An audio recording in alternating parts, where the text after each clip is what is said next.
ഡൽഹിയിൽ വന്നാൽ നമ്മൾ തീർച്ചയായിട്ടും വിസിറ്റ് ചെയ്യേണ്ട ഒരു സ്ഥലം തന്നെയാണ് ഡൽഹിയിലെ ഇന്ത്യ ഗേറ്റ് എന്ന് പറയുന്നത്. പക്ഷേ ഇന്ത്യ ഗേറ്റിൽ വന്നു കഴിഞ്ഞാൽ നിങ്ങൾക്ക് ആർക്കും അറിയാത്തൊരു സംഭവമുണ്ട്. അതിൻ്റെ പുറകിൽ അതിൻ്റെ ബാക്ക് സൈഡ് പോയി കഴിഞ്ഞാൽ നിങ്ങൾക്ക് അടിപൊളിയായിട്ടുള്ള ഒരു സ്ട്രീറ്റ് ഫുഡ് കിട്ടുന്ന ഒരു സ്ഥലമുണ്ട്. സ്ട്രീറ്റ് ഫുഡും കുട്ടികൾ കളിക്കാൻ പറ്റിയ സംഭവങ്ങളൊക്കെ അവിടെ അവൈലബിൾ ആണ്. അതായത് നമുക്ക് ഭക്ഷണം തേടി മറ്റൊരു സ്ഥലത്തേക്ക് പോകേണ്ട ആവശ്യമില്ല.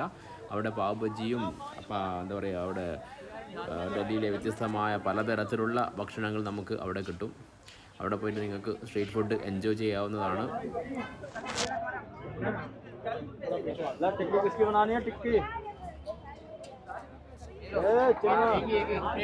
बनाना हम लोग कितना प्लेट ठीक है तो सुधी लिखा आटा का गिलास भाई